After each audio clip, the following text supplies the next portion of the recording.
I think you both mentioned a lot about skills and like what skills you have. How do y'all organize your skills on your resume?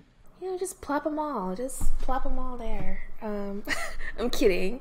I think, okay, so I personally think organize your skills based on the job that you want. So if you are going for a front-end job, plop your front-end skills on there, blast it all over. Not all over, but in a section.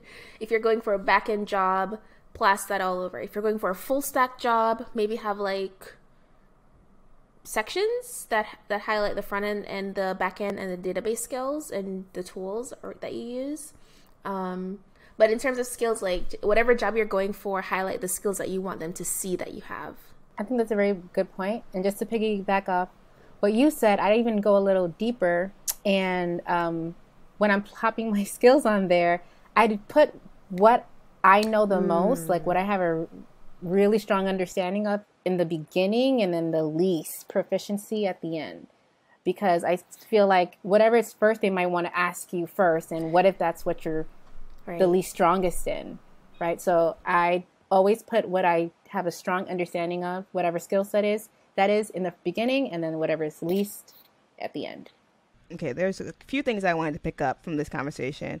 You said that your skills were from the best to the least best. Yeah. A word.